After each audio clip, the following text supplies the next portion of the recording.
legally. Now, if you were found without one of these and you were of Chinese descent, they could deport you. So this was a very, very important document to have. So that was the half that made it in, did the test, and passed. If you didn't pass, that didn't mean that you were going to be sent back just yet. You had a second chance.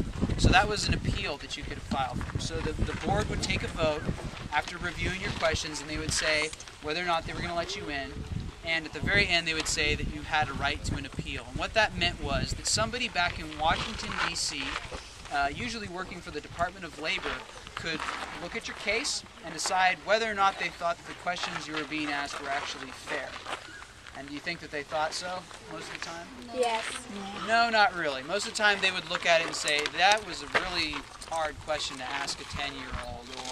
Or they would look at a photograph that they sent and say, this is obviously the son of this man. So a lot of times we think that if you would actually file for an appeal, you would get in. So we think about 95% of the people that came through here did eventually make it into the United States. But think about this.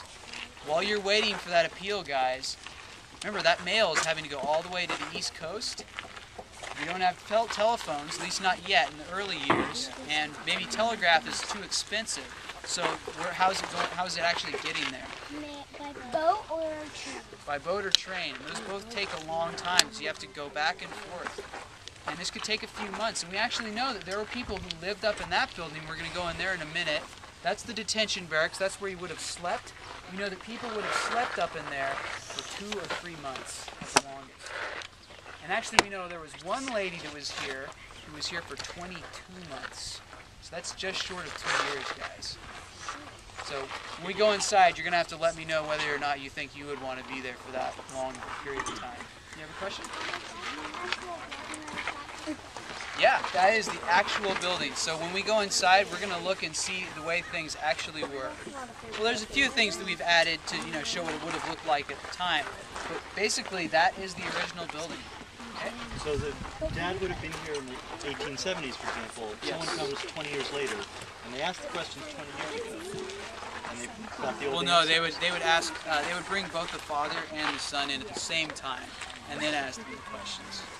So okay. If they would actually pay the train fare for him. Say if he was living now in Indiana, they would have him come all the way out from Indiana and then question him here on the island.